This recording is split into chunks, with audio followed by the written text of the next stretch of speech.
Good morning, ladies and gentlemen, and a very warm welcome to Government House, Yarralumla. Dawa Nuna, Dawa Nunawel.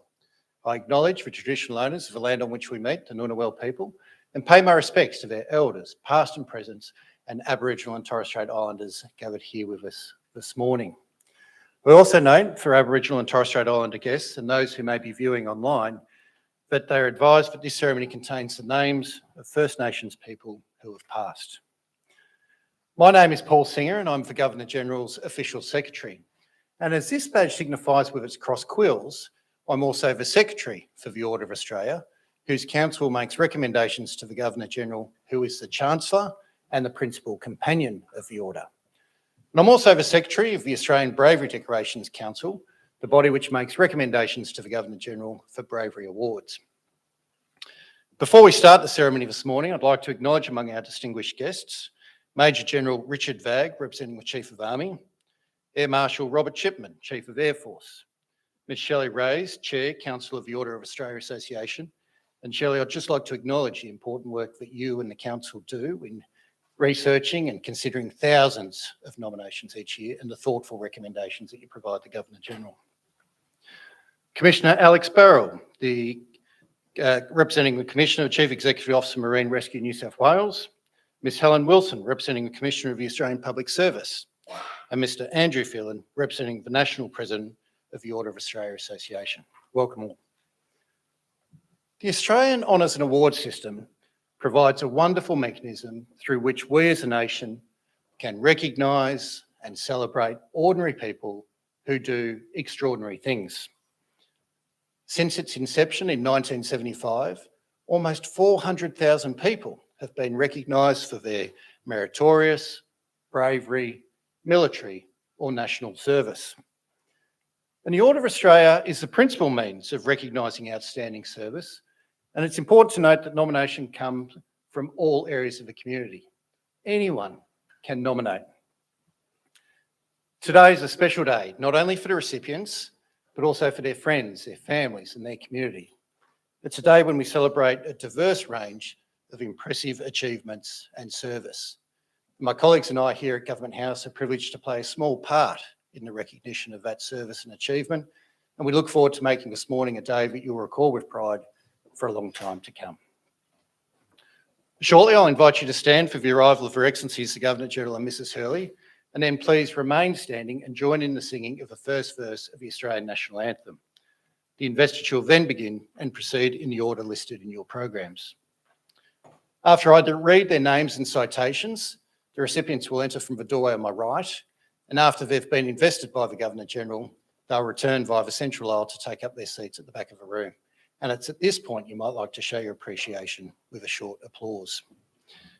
At the conclusion of the investiture ceremony, the Governor-General will say a few words, and then once formalities are complete, we'll invite the recipients to join with Her Excellencies out on the state entrance stairs for an official photograph. And at this point, we just ask that guests remain briefly in the room to assist with the departure of Their Excellencies and the recipients. After the photographs, Their Excellencies and recipients look forward to joining with all guests out in the dining room, and if the weather remains kind, on the lakeside lawn, where refreshments will be served.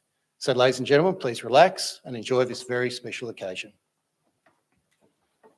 Would you please stand for the arrival of Her Excellencies the Governor-General and Mrs Hurley, and for the singing of the Australian National Anthem.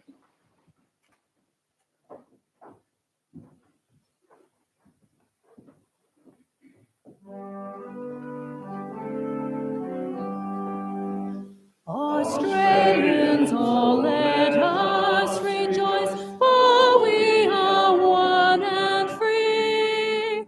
We've golden soil and wealth for toil, our home is good by sea. Our land abounds in nature's gifts of beauty rich and rare. In history's page let every state advance Australia fair. In joyful strains then let us sing, advance Australia fair. Thank you, ladies and gentlemen. Please be seated.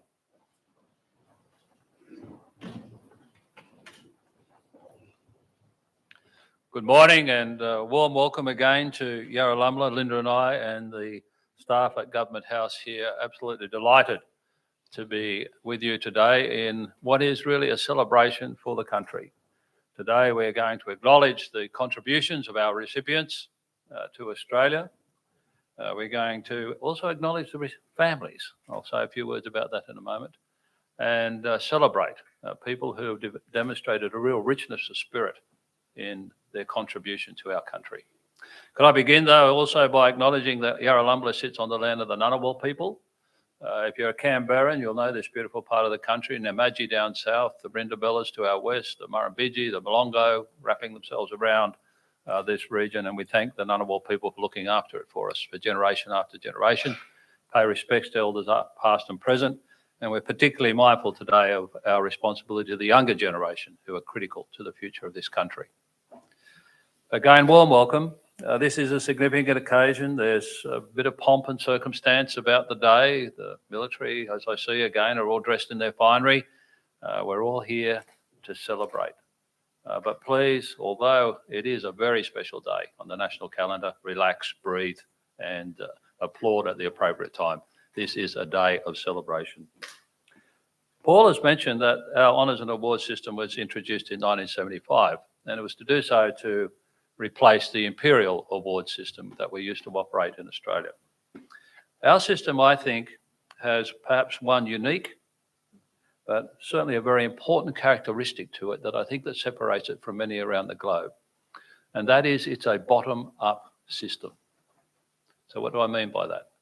Ours is not a system where elites in Canberra or any of our capital cities around the country look around about what's happening in our communities and say, well, Bill, Bob and Jenny is doing a great job. I'm going to present them with a medal. Every person in the general division, that's the division in which the civilian awards are made, who comes through this door or at a similar ceremony in another government house in Australia, is only coming through that door because they were nominated by a fellow Australian. That's how you enter into consideration. I want you to bear that in mind because at the end of the formal ceremony, I'm going to issue you some homework and I get to mark it. Please watch and listen and observe as we, particularly in the civilian awards, the range of activities that people are being acknowledged for, how they've contributed to Australia either internationally, nationally, or at a local community level. That will give you a bit of a clue to what your homework will be. Our system, I think, is also endeavouring to reflect more of what Australia looks like today. Over the last 3 or 4 years, we've been able to considerably increase the number of women who are represented in the awards list. We still have 2 areas in which we need to work harder. One is our multicultural representation and one is of Indigenous Australians. And again, I want you to bear that in mind as we proceed with the ceremony and I talk to you about your homework later on. Could I say to family members, particularly partners that are here today, this day reflects and respects your contribution as much as it does the recipients. Having been in public life for many, many years, I know it cannot be achieved without support at home. So please, as we present awards today, we are saying thank you to you for your contribution to our country. And I often say to the recipients, you got your bling today, it's about time you took someone shopping. So you can bear that in mind for a conversation afterwards as well. But today is a happy day. We are looking, as Linda and I call, we travel around Australia quite frequently. We see Australians at the darkest days in our country, and we see them at the very happiest and best days. But in all that, as I say, we see a richness of spirit, a real depth in our people there, a real goodness. It makes me a real optimist for our country. And today you're seeing a microcosm of that. And this is echoed across the country at other investiture ceremonies. Let's enjoy the occasion. Let's celebrate with our fellow Australians and thank them for what they've done to help our country and our community and our people. I'll now begin the formal ceremony. Thank you.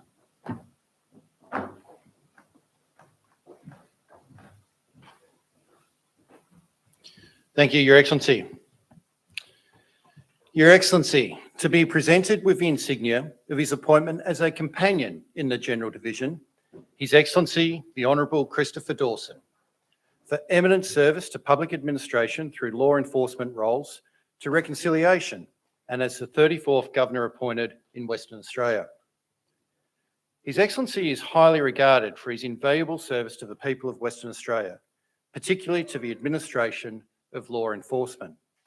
His notable policing achievements have included the successful management of all operational policing throughout the state and as State Commander for the Commonwealth Heads of Government meeting in 2011, which was the largest security operation in the history of WA Police. He subsequently served as the Chief Executive Officer of the Australian Criminal Intelligence Commission before being appointed as Commissioner of the Western Australia Police Force.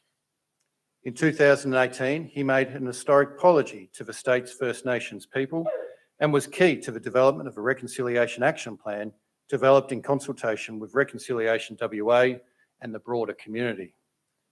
He was sworn in as the 34th Governor of Western Australia on the 15th of July 2022. His Excellency's dedication, commitment and service to our nation is outstanding by any measure. His Excellency the Honourable Christopher Dawson appointed a Companion of the Order.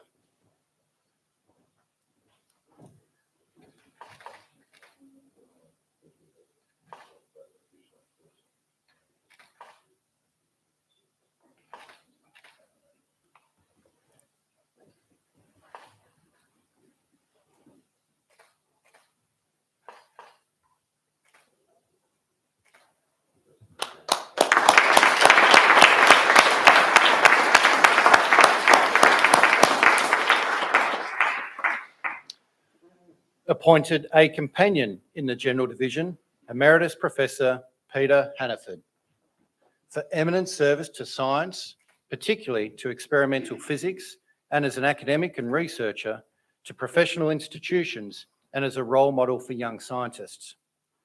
Professor Hannaford is an outstanding Australian scientist who has made significant contributions to the discipline of physics. He has contributed with great intensity and success to the establishment of the best possible research and training in this area in our nation. He brought the then new and now universally used technology of lasers and the later quantum physics, which has formed the basis for many successful research and commercial activities. He also played a seminal role in developing ultra-fast laser spectroscopy.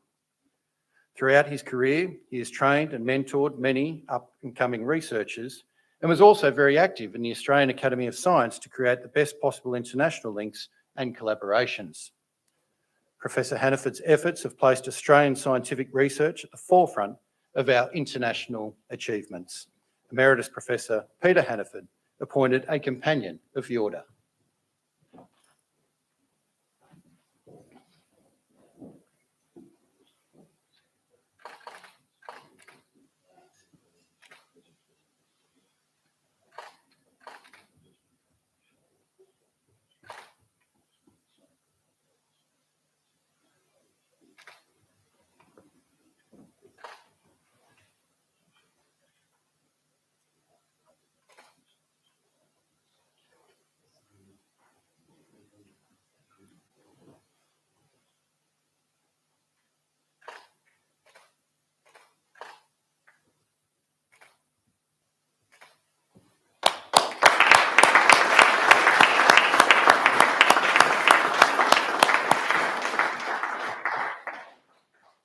Appointed a Companion in the General Division, the Honourable Margaret Reynolds, for eminent service to the people and Parliament of Australia, to social justice, gender equality, Indigenous rights, to local government and to the community.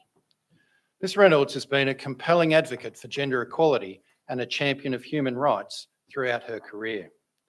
Her work as a Queensland Senator and Minister in the Hawke Labor government demonstrated her dedication to her portfolio responsibilities, and she performed diligently in her role as Parliamentary Secretary and then as Minister for Local Government and as Minister assisting the Prime Minister on the status of women. On leaving Federal Parliament, she served with distinction in leadership and advocacy positions with a range of disability, international peace and freedom, and human rights organisations.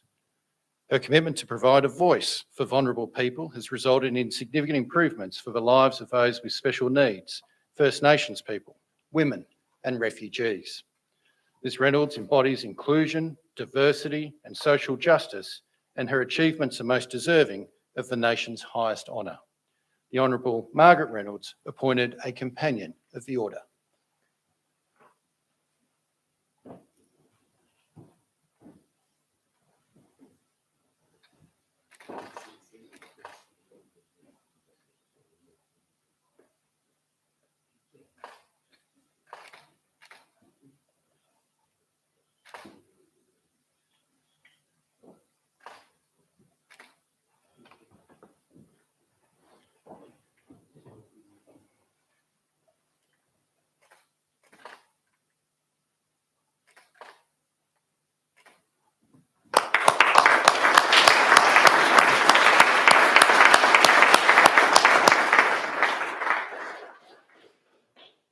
Appointed a Member of the Order in the General Division, Mr Michael Castle, for significant service to theatre production.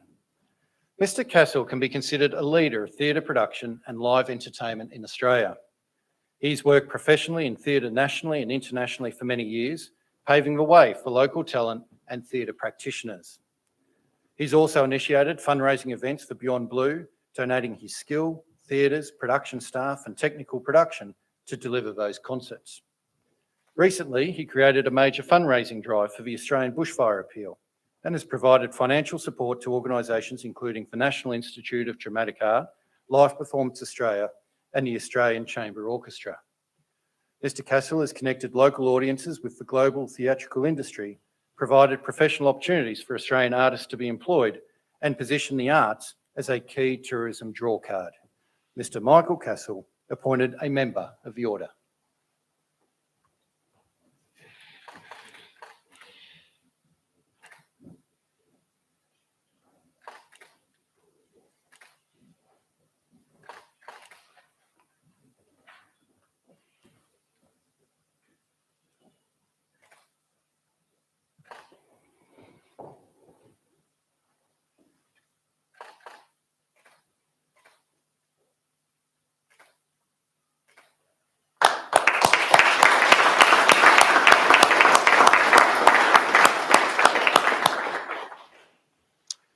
Awarded the Medal of the Order in the General Division, Ms Patricia Ellis, for service to the Indigenous community of the Eurobodalla Shire.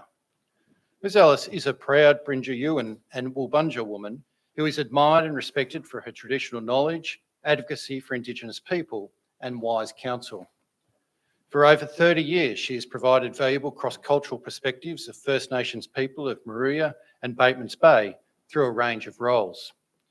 She is the current chair of the Eurobodalla Council's Aboriginal Advisory Committee and is considered an elder and knowledge holder. She's also been involved in teaching the Durga language to her community and is the co-author of the Durga Language Dictionary. Ms Ellis respectfully promotes, fosters and informs the broader community of the rich diversity of First Nations culture and heritage. Ms Patricia Ellis awarded the Medal of the Order.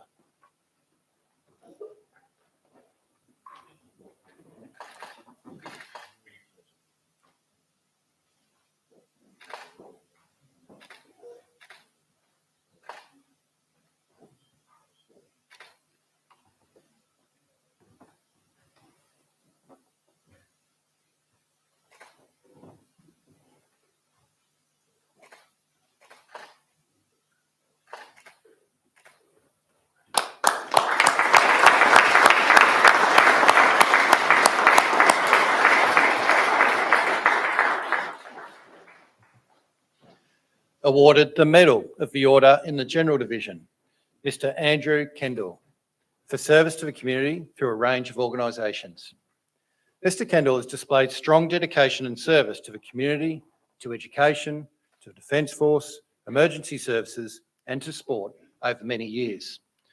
He's served both young people and adults with distinction, and his extensive voluntary work has occurred during times when he was already working full-time in senior positions in education and also as an officer in the Australian Army Reserve. Notably, his contribution to the Australian Bravery Association since 2012 has been of the highest calibre. In his roles as both Deputy and National President, he has steered the association through challenging times and developed it into a thriving contemporary organisation. Mr. Kendall epitomises service above self and is an exemplar to us all. Mr. Andrew Kendall, awarded the Medal of the Order.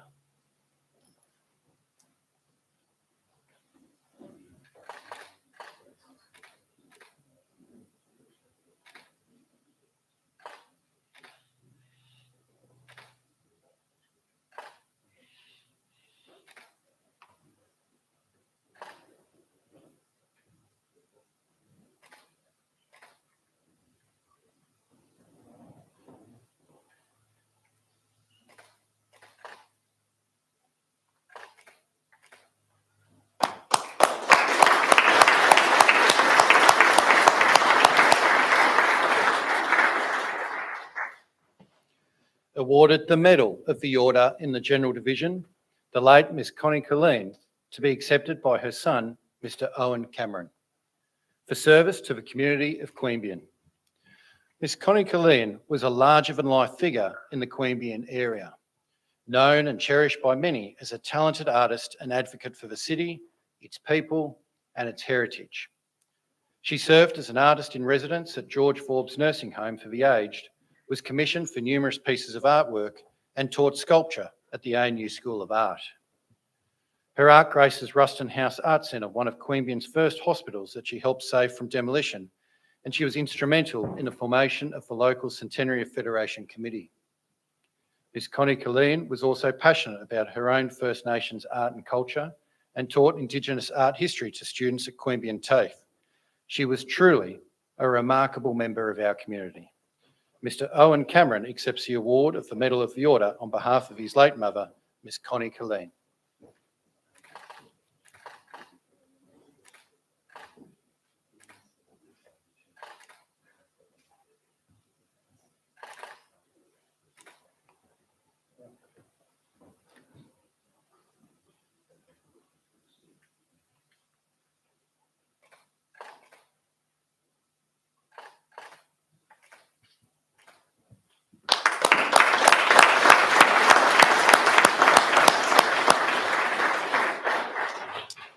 We move now to the Conspicuous Service Decorations.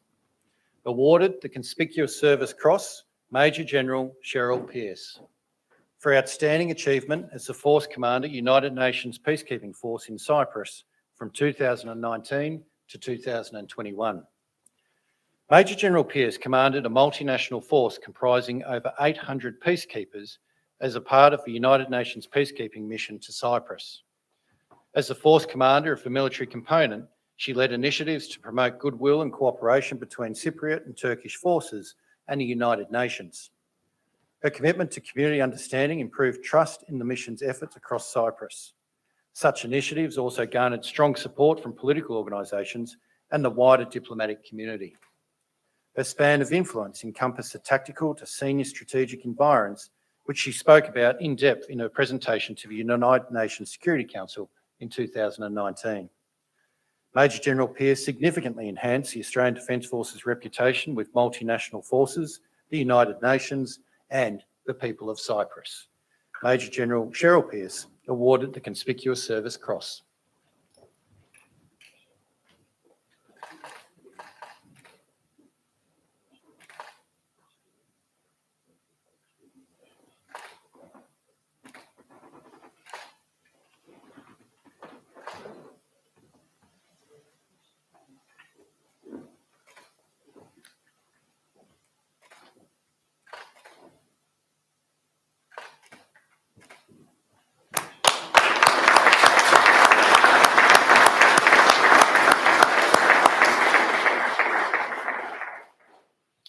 Awarded the Conspicuous Service Cross, Air Commodore Stephen Martin, for outstanding achievement as the Defence Program Manager for Support to Wounded, Injured and Ill Program and the Director Special Projects in the Defence People Group.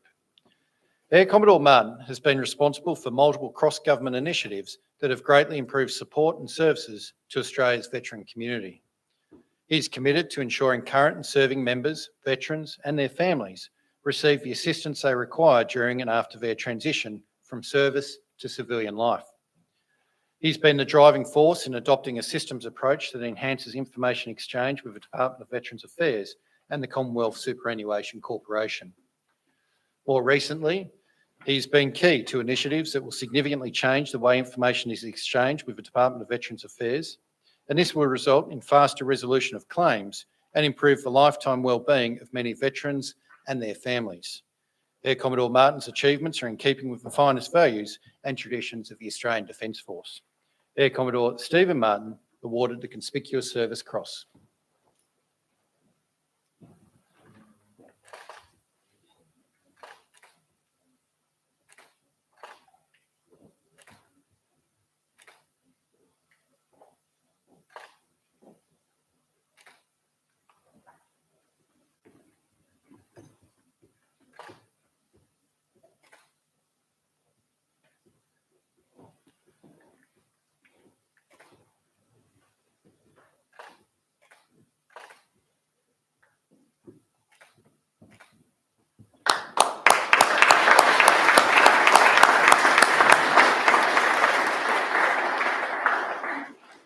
We move now to the Distinguished Service Decorations. Awarded the Commendation for Distinguished Service, Brigadier Simeon Ward. For distinguished performance of duties in warlike operations, as the Director of Future Operations in Headquarters Combined Joint Task Force Operation Inherent Resolve on Operation Okra from October 2020 to August 2021. Brigadier Ward's achievements were pivotal in enabling the Commanding General of Combined Joint Task Force Operation Inherent Resolve to manage risk in an increasingly uncertain phase of the operation. His management of the mission's contingency plans was of the highest standard and contributed directly to the ongoing success of Operation Inherent Resolve. As a senior Australian Defence Force officer in Camp Arifjan on Operation Okra, he maintained a balance between command presence and approachability and reinforced national issues with the Australian contingent in Kuwait. Brigadier Ward was an exemplar of an embedded officer in a coalition headquarters, and his achievements are most noteworthy of our recognition. Brigadier Simeon Ward awarded the Commendation for Distinguished Service.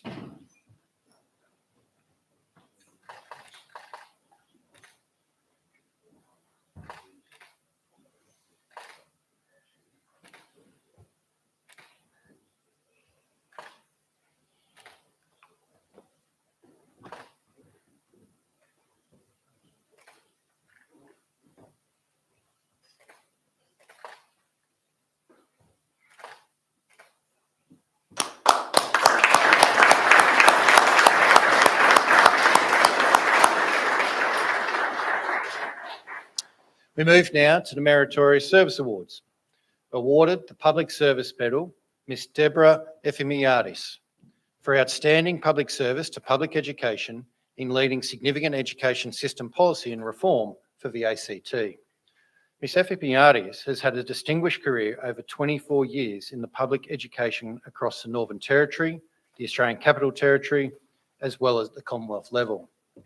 Since commencing with the ACT Education Directorate, she's been a central figure in leading major education system planning and reform and participating in national education reform as the ACT's representative in the School Policy Group. She led the design and delivery of the Future of Education project, a 10-year strategy for the ACT to guide all parts of our education system to support and deliver excellence and equity in educational outcomes for every child and young person. Ms. Effie Miyadis' achievements have been pivotal in enabling the Territory's education system to be responsive to the needs of a rapidly growing local population. Ms. Deborah Effie Miyadis awarded the Public Service Medal.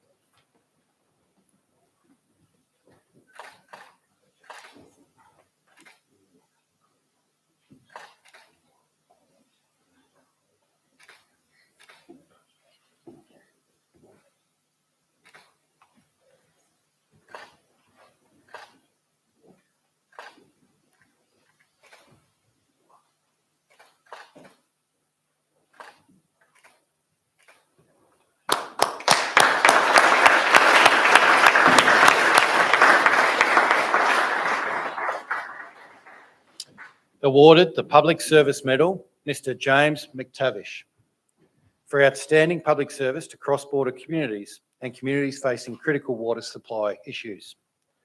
Mr McTavish has, since 2014, served vulnerable and marginalised communities in regional New South Wales through his dual roles as the New South Wales Cross-Border Commissioner and Town Water Supply Coordinator. As the Cross-Border Commissioner, he advocated for people within the state's border communities who faced unique challenges and complications that resulted from complying with multiple jurisdictions. His work as the New South Wales Town Water Supply Coordinator significantly impacted communities that faced the real prospect of no water supply during the severe drought in 2019, and ably led the government's response to ensure clean and safe water for all residents. Mr McTavish has demonstrated superior leadership and persistence during critical periods for the people of New South Wales. Mr James McTavish awarded the Public Service Medal.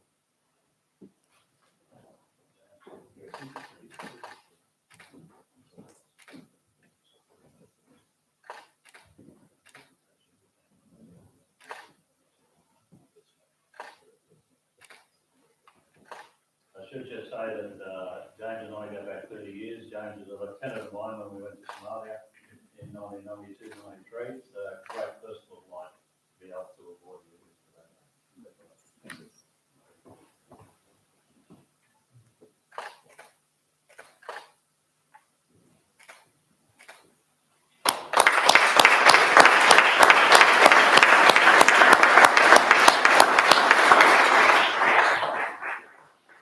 Awarded the Emergency Services Medal, Ms Karen Parfitt, for distinguished service to Marine Rescue New South Wales. Ms Parfitt has given meritorious service to the New South Wales community as a volunteer member of Marine Rescue Bermagui since 2013. With her strong background in boating and offshore sailing, she has enthusiastically developed her knowledge and skills to become, at the time, the first female marine rescue coxswain, enabling her to be the master of rescue vessels. She's recorded hundreds of hours at sea time and is a skilled and respected rescue vessel master. She makes herself available around the clock to respond to emergencies on water, personally conducting numerous rescue missions, often in dark and dangerous conditions. Ms Parfitt, as an operational coxswain and unit commander, is a role model for current and future female volunteers and leaders with Marine Rescue New South Wales. Ms Karen Parfitt awarded the Emergency Services Medal.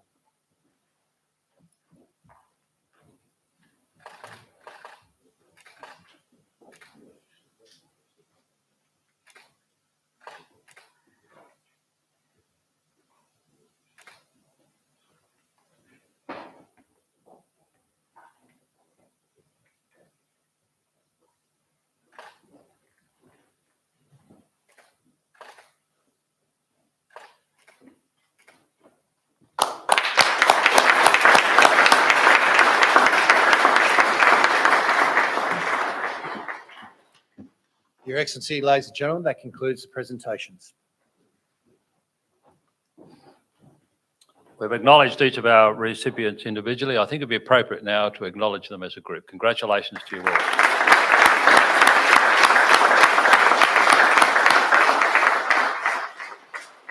And I again thank them all for their contribution to our country, and again thank family members, particularly partners, for the role that you play in enabling them to achieve what they achieve.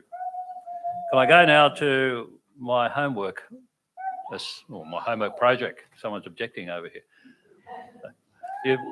You've seen the breadth of activities for which people are nominated for, and the council has agreed that they should be recognised. You know similar people back in your communities. And as I said, ours is a bottom-up system. If we don't nominate, they won't be recognised. I can't recall how many times when Linda and I travel around Australia visiting communities, someone will whisper in my ear or Linda's ear, oh, that Mr. So-and-so or Mrs. So-and-so should be recognised for the work they're doing. And I agree wholeheartedly, and I say to them, yes, I agree, nominate them. That's how our system works. So please, your homework is to go back, find those people in the community, nominate. Paul will tell you how to do that in a moment. I then get to assess and mark your homework with the assistance of my staff. And the way that this will finalise is people come through this door or are acknowledged in any other government house. So our system, please be a participant in it. Now look forward, of course, to enjoying some time together. It is a day of celebration because what we are marking today is Australia's thanks to a very important group. And my last word to that group, nearly 100%, I would say, of people who come through the door here will say to me, I don't deserve this. I don't do this work for it. I don't want the recognition. There's so many people involved. That humility is delightful. I respect it, but today set it aside. You are entitled to boast today.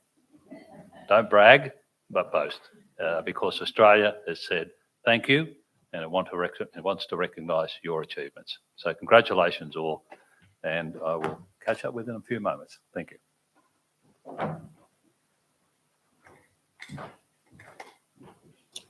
Thank you, Your Excellency. Well, ladies and gentlemen, boys and girls, to assist with the homework that the Governor-General has set, I do encourage you to access the online nomination form, which is available on the Governor-General's website at www.gg.gov.au. As the Governor-General has suggested, it's a relatively straightforward process, and I'm sure that Shelley and the Council look forward to reviewing those nominations, and we look forward to welcoming those that have been successful throughout that process to an investiture such as this in the not-too-distant future. I now invite the recipients to join with Her Excellencies on the state entrance stairs for an official photograph. Would you please stand for the departure of Her Excellencies, the Governor-General and Mrs Hurley.